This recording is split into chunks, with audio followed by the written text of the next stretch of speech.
Monsignor Marino at Regina Pacis has been brewing up a secret for years, and now he's finally ready to reveal it. It's the first in our diocese, and local funeral directors say they'll sell like hotcakes. People are calling all the time. How do I get in? How do I get in? So whatever hotcakes means, I don't know, but there's a lot of interest. He's talking about the Regina Pacis Columbarium, set to open November 1st, All Souls Day. We decided to do this from our experience as a parish, where we know that people are cremating their loved ones when they die and not giving them a mass, not having the full funeral rites that Catholics are entitled to when they die.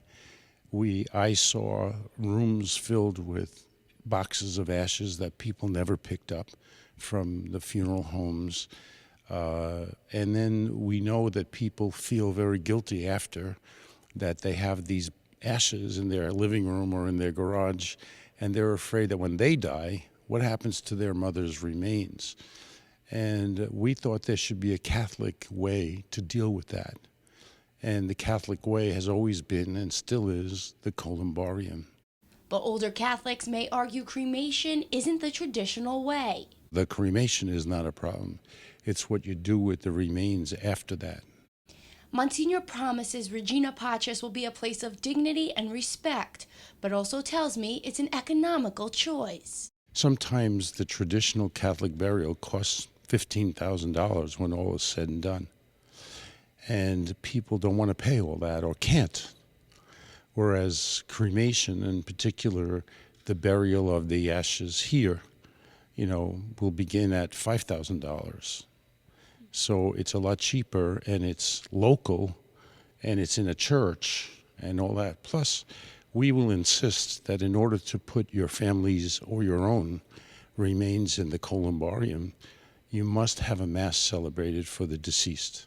The columbarium is part of a bigger project, the restoration of Regina Pacis Lower Church.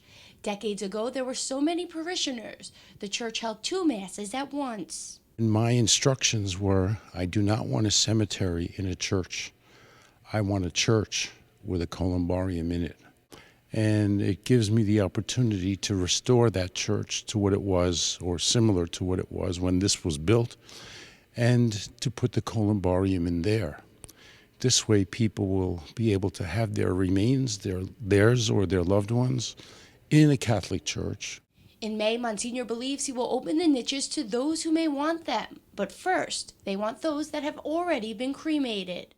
We're looking to get the people who have their family's remains in the garage or in the basement, so that those people can be put in a place of dignity and respect. We have been getting calls from all over the country, actually former parishioners of Regina Pacis, calling to say, my mother died, well, we still have her remains here in Florida. If she would have known about this, she would have wanted to be buried at Regina.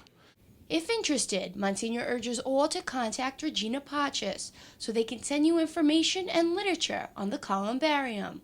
It's important for people to have the right information, and we're the source. Reporting for Currents, I'm Michelle Powers.